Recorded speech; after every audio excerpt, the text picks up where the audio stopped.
Hello गाइजहरू, म चाहिँ एकदम रोडदेखि ससुराको घर देखाइरहेको छु। म चाहिँ गाउँ किन आएको भने ससुरा यही घरमा बित्नुभयो, मलाई यही घरमा भित्र्याउनु भयो। तर यो घर भित्र्याएको घर चाहिँ पहिला ठुलो तिनताले घर थियो होइन। यो घरमा तान देखिरहेको छु, मैले देखाइरहेको छु। अनि हामी यही घरबाट म चाहिँ भित्रिएर 3 वर्ष जस्तो बसेर म चाहिँ छुट्टिएको। अनि छुट्याएर बुढोले माथि लग्यो। छुट्टिएपछि हामी चाहिँ अनि यो घरदेखि मुनिको देवारको घर हो। अनि टक्क अब म चाहिँ छुटेर गएको घर देखाउँदैछु। माथि मैले बनाएको घर चाहिँ यो पर हो। तर त्यो घर बनाउनुभन्दा पहिला सानो घर थियो, त्यहाँ मैले नै बनाएर अनि म टक्क त्यो घर हेर्नुको जाने पुगेँ। त्यो घर जस घर पछाडि म पुगेँ। अब यो घरको माटो देखाइरहेको छु है तपाईँहरूलाई। अनि यो घर मेरो बारीहरू हो। यहाँ चाहिँ टन्न अलैँची थियो पहिला, कान्छा देवरले सबै उखेली लग्यो। त्यो ठिकै छ, लगेको राम्रै हो।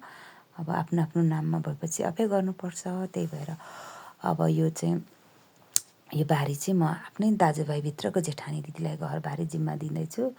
अब उहाँले त भ्याउँदिनँ बहिनी गर्नुभन्दा नि तपाईँ नै दिएको हुनुहुन्छ लिनु दिदी भनेर उहाँले मैले जबरजस्ती अब घर रेखदेख गर्नुको लागि होइन दिएको छु। उहाँले अब यो घरदेखि मुनिको बारीहरू सबै कमाइ खेती गरेर यसपालि अलैँची लाउनुहुन्छ। त्यही भएर यो घर चाहिँ मैले सानैमा बनाएको 20 वर्ष 19-20 वर्षको थिएँ होला म होइन। अनि यो घर बनाएपछि चाहिँ यहाँ छोराहरू 2टा जन्मियो। छोरी चाहिँ 4 वर्ष अगाडि परतिर पछाडि सानो घरमा जन्मियो।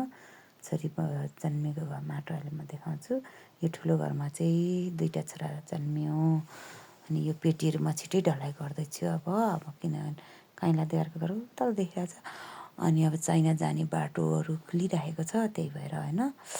अब घरहरू यसो पछि छोराछोरी जन्मेको घर कुन हो भन्दा यो भन्ने गरी अब पेटीहरू ढलाइ गर्छु। अनि त्यहाँदेखि अनि ढुक्क हुन्छ। अनि त्यहाँदेखि यो घरदेखि पछाडि यहाँ टोइलेट छ है हाम्रो मेन्जो सेन्जोको। अनि यहाँदेखि पछाडि यो माटोमा मेरो छोरी जन्मेको। यहाँ सानो घर थियो, छोरीलाई 17 वर्षमा मैले जन्माएको।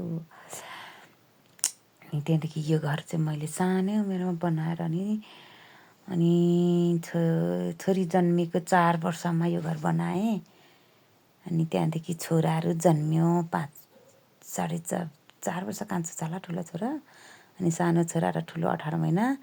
अनि यो घरको पछाडिबाट भ्यू देखाइरहेको छु यो 2टा छोरा जन्मेको घरलाई।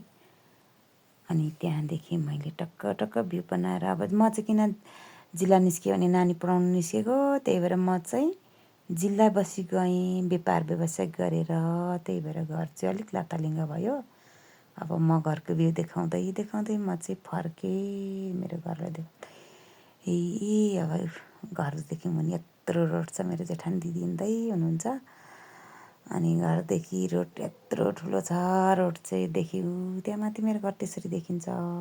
पहिला कत्रो गराएको थियो यो रोडले लगिदियो हाम्रो बारी त। त्यहाँदेखि मुनि घरको बारीहरू देखाउँदै म चाहिँ फर्केँ गाइस जिल्लातिर। Bye by.